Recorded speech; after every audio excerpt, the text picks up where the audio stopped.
Pentagon ने दावा किया है कि उसने कीव भेजे गए हथियारों के मूल्य को काफी हद तक कम करके आंका है। अमेरिकी सेनेटर ने यूक्रेन की मदद की जांच की मांग की। अमेरिकी सेनेटर और सीनेट इंटेलिजेंस कमेटी के vice chairman Marco Rubio Washington DC में दुनिया भर में खतरों पर सुनवाई के दौरान बोलते हैं।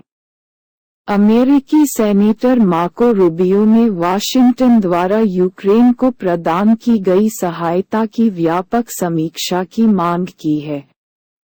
इस चिंता के बीच कि पेंटागन अपने वास्तविक मूल्य का सटीक अनुमान लगाने में विफल हो रहा है। सोमवार को जारी एक पत्र में रूबियो ने अमेरिकी राष्ट्रपति जो बिडेन के प्रशासन को पेंटागन में हाल ही में $3 बिलियन लेखांकन त्रुटि के लिए फटकार लगाए, जिसका अर्थ था कि यूक्रेन को भेजे गए उपकरणों का मूल्य कथित रूप से अधिक था।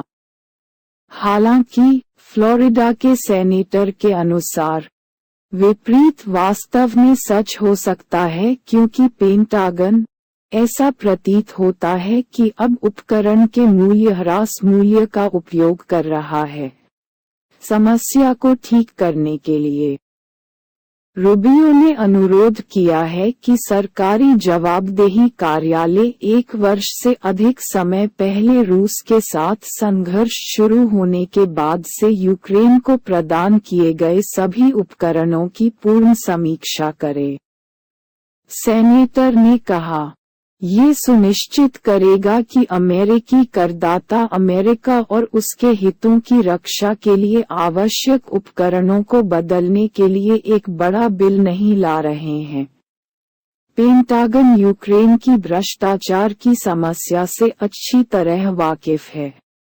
अधिक पढ़े, पेंटागन यूक्रेन की भ्रष्टाचार समस्या से अच्छी तरह वाकिफ है। $3 बिलियन की लेखांकन त्रुटि की सूचना सबसे पहले पिछले महीने रॉयटर्स द्वारा दी गई थी।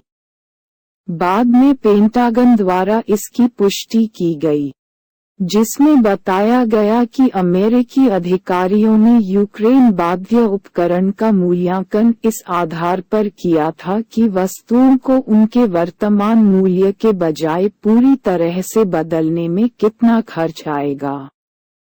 रहस्योद्घाटन में रिपब्लिकन सांसदों की कड़ी आलोचना की। प्रतिनिधियों माइकल मैककॉल और माइक रोजर्स ने कहा कि धन आगामी यूक्रेनी जवाबी कार्रवाई के लिए अतिरिक्त आपूर्ति और हथियारों के लिए इस्तेमाल किया जा सकता था, शेष वर्ष में फैलाने के बजाय। व्हाइट हाउस ने क्षति को नियंत्रित करने का प्रयास किया है। राष्ट्रीय सुरक्षा सलाहकार जैक सुलिवान ने जोर देकर कहा कि यह $3 अरब की बर्बादी नहीं थी, बल्कि यह एक मिलान था कि अमेरिका ने यूक्रेन को कितने सैन्य उपकरण प्रदान किए थे। सुलिवान ने दावा किया, एक बार जब आप वह समायोजन कर लेते हैं, प्रतिस्थापन से वास्तविक लागत तक, तो ये पता चलता है कि हमारे पास अतिरिक्त $3 बिलियन है, जिसे हम यूक्रेन को और भी अधिक हथियार प्रदान करने के लिए खर्च कर सकते हैं। संघर्ष की शुरुआत के बाद से वाशिंगटन ने यूक्रेन से संबंधित खर्च में $100 बिलियन से अधिक का आवंटन किया है, जिसमें सैन्य सहायता के लिए लगभग $40 बिलियन शामिल है, जबकि अमेरिकी अधिकारी जोर देकर कहते हैं कि सहायता की ठीक से निगरानी की जा रही है।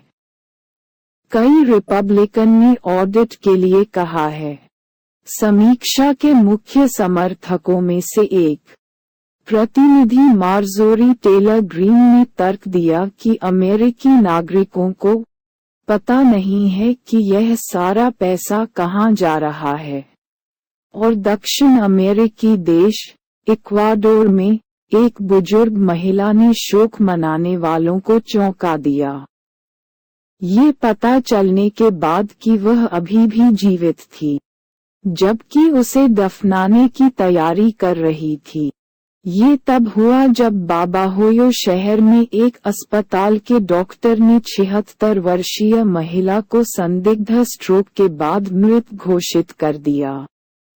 उसे एक ताबूत में रखा गया और एक अंतिम संस्कार पार्लर में ले जाया गया, जहां रिश्तेदारों ने उसके नियोजित दफनाने से पहले सतर्कता बरती।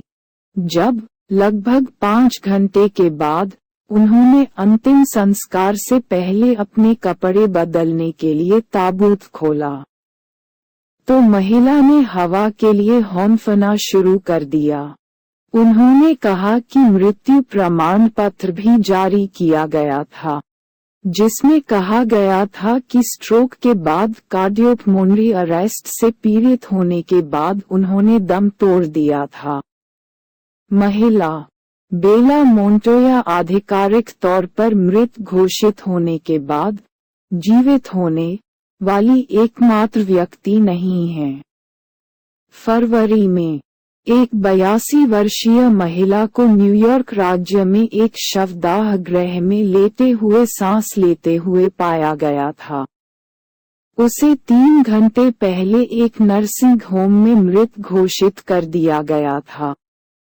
चेम्सफोर्ड में एंग्लिया रस्किन यूनिवर्सिटी के स्कूल ऑफ मेडिसिन में चिकित्सा के एक वरिष्ठ व्याख्याता डॉक्टर स्टीफन ह्यूजेस कहते हैं कि ऐसे मामले बहुत ही असामान्य हैं, लेकिन वे बताते हैं कि मृत्यु एक प्रक्रिया है और स्वास्थ्य कर्मियों के लिए घोषणा करने से पहले उत्सुकता से परीक्षा करना विवेकपूर्ण है। मौत। इक्वाडोर के स्वास्थ्य मंत्रालय ने घटना की जांच के लिए एक समिति का गठन किया है।